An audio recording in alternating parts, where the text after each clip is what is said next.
when I was seeking a vocation, or trying to follow a vocation, or seeking the inspiration of the Lord to tell me, kind of what it is that He wants me to do with my life, I wasn't specifically drawn to the Franciscans in the sense of really having a special devotion to St. Francis. Initially, the Franciscans were the men that I met, the community that I met as I was in that discernment, in that search. So I came to really appreciate St. Francis and his life. But going to Assisi really made it come alive, because it's a storybook really, but it's real. It has all the places of his life, his where he was born, where he was raised, all of the buildings, the streets, the piazzas, everything from his lifetime is still there. And so you see where St. Clare lived, you see where Francis lived, you see where his friends were, his first followers, you see his home.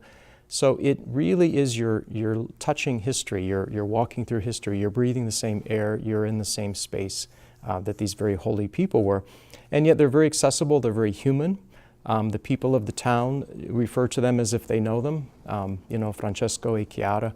They're neighbors and friends of the people who have grown up there. So it's marvelous to be so local and yet at the same time to be so international, because literally the whole world comes to this small medieval town in the middle of Italy to experience the spirit of St. Francis and Clare. And sometimes they don't know what they're looking for, but they find something that's very deep and meaningful for them.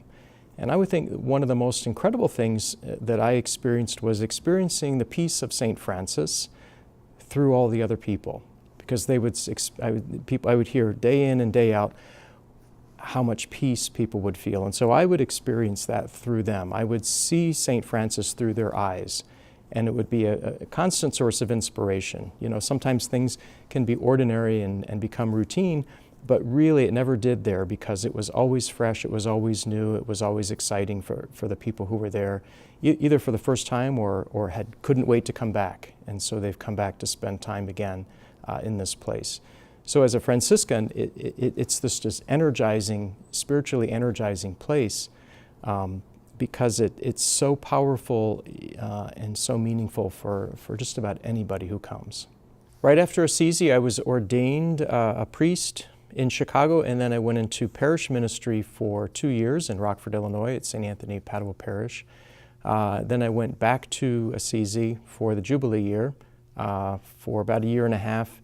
And then when I returned, I started working in formation. So I was working with the postulants and the simply professed or temporary professed students for 4 years, and then worked as the novice director for 5 years.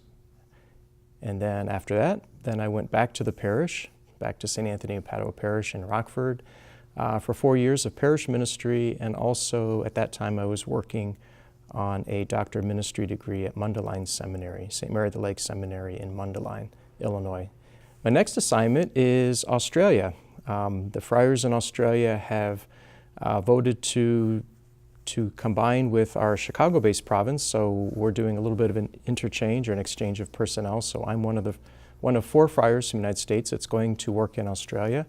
I'll be just outside of Sydney in a town called Kellyville, where the Friars have just built a new shrine, a beautiful little shrine dedicated to the Holy Innocents. So it's a pro-life outreach, it's a culture of life initiative, using the sense of nature, beauty, the sacred space of the shrine as a place of healing and hope for a lot of people. I'm going to be the director of the shrine, so helping to facilitate those visitors and pilgrims that come, but also developing programs and the outreach of the shrine, developing the Franciscan presence there in Kellyville.